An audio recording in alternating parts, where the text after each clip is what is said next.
Très chers amis, vous n'allez pas croire ce que je m'apprête à vous raconter sur la rébellion. Un ancien proche collaborateur de IB, dit Ibrahim Koulibaly, le chef qui était à la tête de cette rébellion, qui a perdu la vie lors de la crise post-électorale 2009-2010 qui a eu lieu devant tout le monde. Ce proche de IB, collaborateur de IB, casse tous les papos. Hein? Non. Ce monsieur dit, c'est Kadhafi qui a financé la rébellion à plus de 60 milliards. Blaise Compaoré, Kadhafi, Blaise Compaoré, IB, Guillaume Soro. Plus de 60 milliards que Kadhafi a décaissé. Blaise Compaoré a récupéré les 60 milliards. Il a donné 2 milliards à IB pour commencer le mouvement. Et non, les gens là, ils ont eu l'argent dans ce truc-là. Blaise Compaoré, IB, Guillaume Soro et Kadhafi. Ah non, j'ai écouté les révélations, non, franchement, non.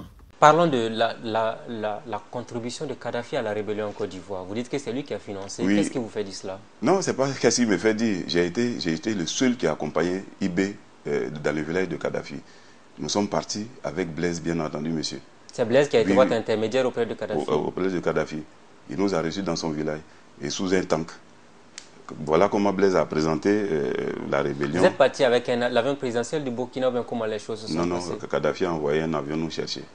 Et l'avion, vous êtes allé trouver Blaise là-bas ou bien vous êtes parti avec le président Compaoré à partir de Ouagadougou? Non, nous ne sommes pas, comment dirais, bien entendu, partis avec le président. Nous sommes partis dans un avion, IB et moi. Un avion de la Jamaïra of Libye est venu nous chercher.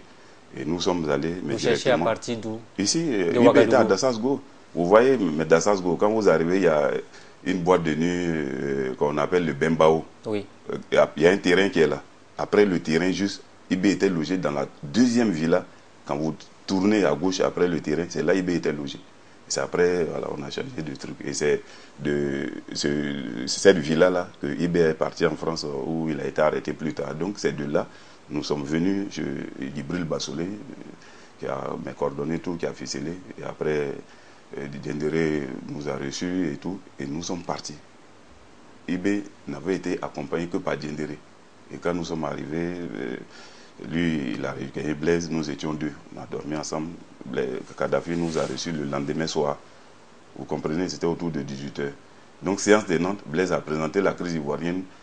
C'était les chrétiens du Sud qui ne voulaient pas qu'un musulman du Nord soit candidat et même être président. Et voilà la crise qui s'est vue en Côte d'Ivoire. Il s'était déjà vu auparavant, bien entendu, lui et Blaise. Mais IB devait prendre la parole, parler, dire ce qu'il peut faire. Et vraiment, il peut renverser Gbagbo. Donc, quand Kadhafi a été sûr de ce qu'IB avançait, il dit, en tout cas, il a épaté, mais Kadhafi, il a dit, c'est un bon soldat. Il était vraiment robuste et vraiment veillant. Et il dit que c'est lui-là qui avait fait le coup d'État. Kadhafi avait déjà entendu le nom d'IB. Sans le connaître. Sans le connaître, par RFI, qui était largement revenu, qu'une poignée de petits soldats a renversé Bédié. Il a demandé comme ça, et il dit, mais comment, il paraît que vous étiez que 60 à renverser Bédié, mais comment tu as pu? IB a raconté la scène que les généraux ivoiriens étaient pourris d'argent, aucun n'était militaire, lui il a regardé, il sait que s'il prenait son courage, aucun ne pouvait sortir. Et c'est comme ça, lui, il a renversé les choses, et qu'il est prêt à renverser Bédié. Oui, et c'est ainsi, séance de Nantes, Kadhafi a donné 60 milliards. 60 milliards de francs. Ça, c'était dédié à la rébellion. Alors, c'est 60 milliards qu'il... Oui. Ce sont 2 milliards. 2 milliards à Blaise, ça c'était voilà, pour lui. Mais les 60 milliards étaient dédiés à la rébellion. Et des armes qui devaient venir sur le Burkina avec un avion cargo qui devait les porter. Et c'est comme ça, parce qu'il n'y a pas de port ici pour les faire venir par bateau. Et c'est comme ça que l'arsenal est arrivé. Et l'avion a fait, au moins de la Libye à ici, l'avion a fait 7 tours, monsieur. Et ces armes qui ont été déportées ici, malheureusement, nous n'avons pas eu à bénéficier de toutes ces armes. Blaise a pris ces armes pour armer, c'est vrai, l'armée du Burkina, mais pas l'armée, pour suréquiper le RSP. Le régiment de sécurité qui n'existe plus au Burkina, qui a été dissous. Oui, j'ai appris par les médias. Oui. Donc, monsieur, voilà la provenance des armes du RSP. Alors, les 60 milliards que Kadhafi a donnés, qui les a récupérés? Est-ce Blaise Compaoré? C'est Blaise Compaoré, mais je vous dis, mais quand les gens... Oui, parce que quand vous dites qu'on a donné 2 milliards à Blaise Compaoré, et 60 milliards pour la rébellion, quand l'argent a été récupéré, une fois de retour, maintenant, comment l'argent a été utilisé sur le terrain? L'argent ne devait que transiter par Blaise, qui était le tuteur de IB. Et puis, mais progressivement, il gérait voilà, la chose pour que ce soit bien fait. Mais malheureusement, arrivé ici, Blaise n'a donné que 2 milliards à IB pour commencer. Et quelques armes, j'ai précisé, j'ai dit quelques armes. Vous voyez, la télévision ivoirienne a montré une arme lourde, indéplaçable devant le camp d'Agma.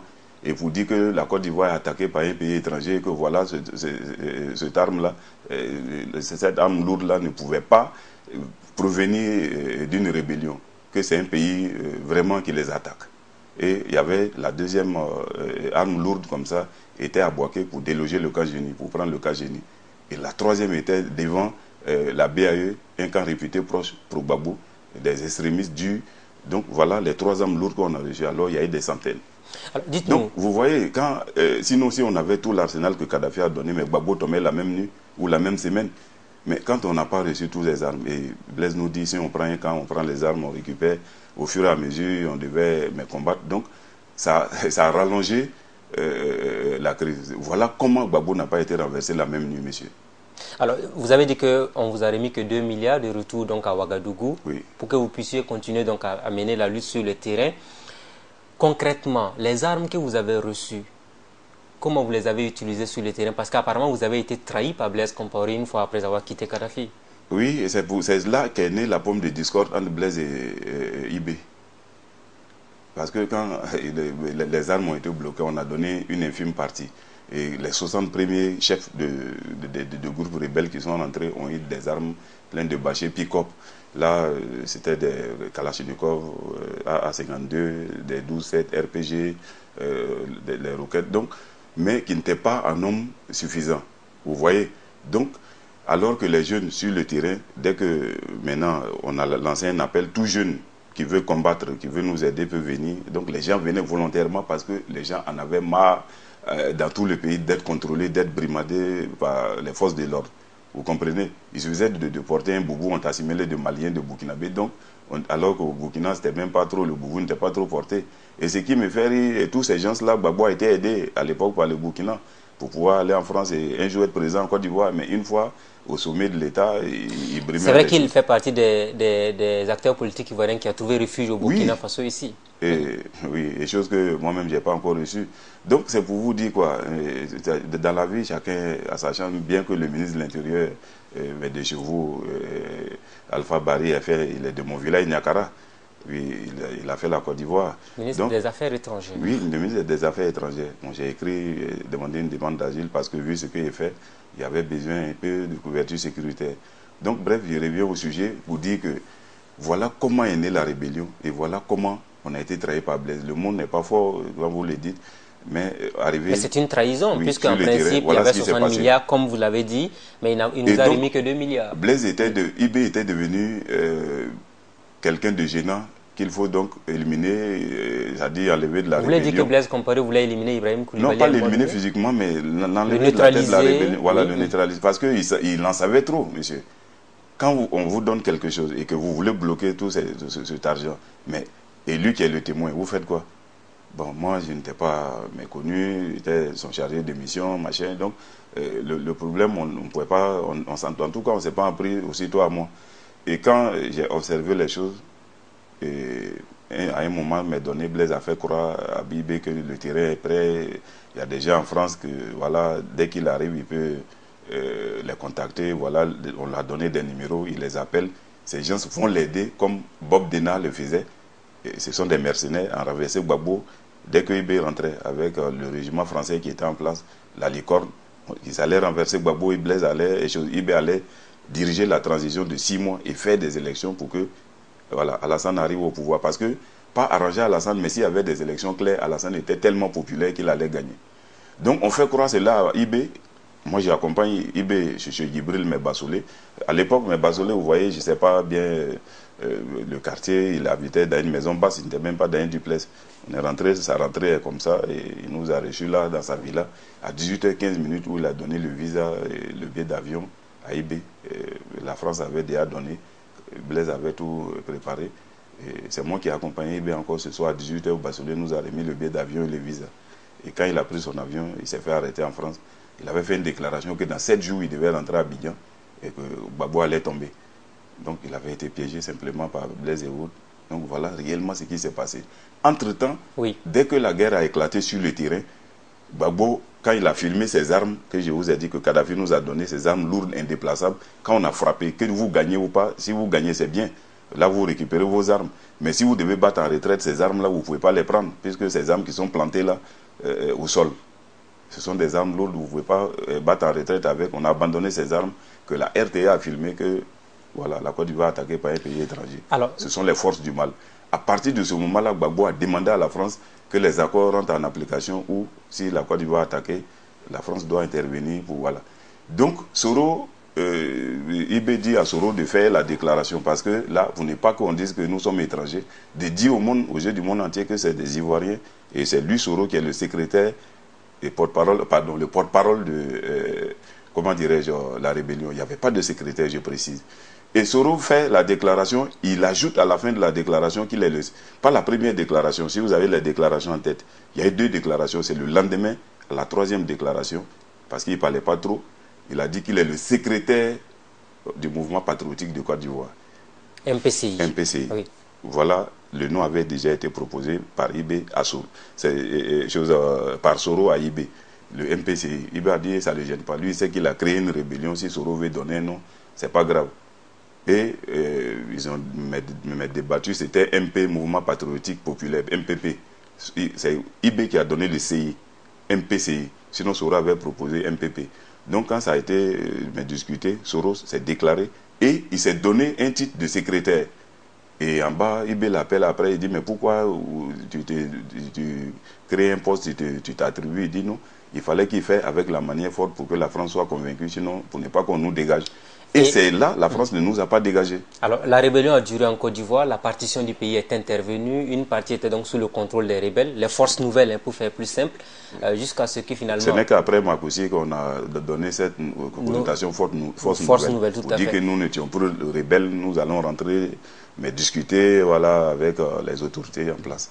Alors finalement, on se rappelle encore de ce poste obtenu par Guillaume Soro. Depuis lors, apparemment, les rangs se sont dispersés puisque certains ont été récompensés, d'autres pas. Vous étiez à quel niveau quand les récompenses politiques ont commencé? Non, moi j'étais, d'abord moi je me considérais plus petite, mais voir aujourd'hui c'est pas de gaieté de cœur j'ai écrit ce roman. Moi mon rôle était, je devais être tapis dans l'ombre, ne pas sortir ma tête, ne jamais me faire montrer. Mais quand je vois que malheureusement la lutte a été dévoyée, et on ment aux gens. Il y a eu 4 personnes qui ont écrit sur la crise ivoirienne. Il y a eu Tubis Kofi, il y a eu Venance Kona, il y a eu Charles Blé Goudé. Aucun ne connaît la vérité de la rébellion. Il y a eu Soro Guillaume qui a écrit, mais il a menti aux gens. Et il y a eu le président des journalistes en Côte d'Ivoire, Moussa Traoré, je crois son nom, qui a écrit, mais lui c'est un libre témoignage, à partir de témoignages. Là, lui, je ne l'en veux pas, il a écrit, il s'est efforcé pour faire comprendre certaines choses aux gens. Donc, ce roman ne contient que la vérité. La vérité, là, elle est unique. Et vous dit, monsieur, quelqu'un peut dire ce qu'il veut, mais la vérité d'une histoire, elle est unique. Donc, c'est Soro, à un moment, m'a donné, je l'ai dit dans une interview ici accordée à votre chaîne de télé, c'est Soro qui a fait former un collège de 8 marabouts, venu flatter IB qu'il était présidentiel, et ils sont rentrés dans la calwa qui dirait 40 jours. Au sortir, Dieu leur a dit que c'est IB qui doit être président. À partir de ce moment, IB ne luttait plus pour faire des élections claires pour que Alassane gagne. Mais je vous dis, à partir de ce moment, même si IB renversait le pouvoir en place et qu'il organisait des élections, il allait l'être que pour gagner. Et Alassane ne pouvait plus gagner. Or qu'au début, il voulait les organiser que le meilleur gagne. Et tout le monde savait en Côte d'Ivoire le meilleur était Alassane. Les gens du FPI même savent que leur leader était impopulaire. Gbagbo est arrivé au pouvoir sans chose militant. C'est les armes de la gendarmerie qui a fait porter Gbagbo au pouvoir. Alors, et une fois arrivé, non, c'est un éclairci important, une fois arrivé au pouvoir, avec l'argent de l'État, Gbagbo a fait accroître sa popularité. Il avait des gens maintenant. Donc c'est pourquoi au deuxième tour, il est arrivé au deuxième tour des élections avec Alassane.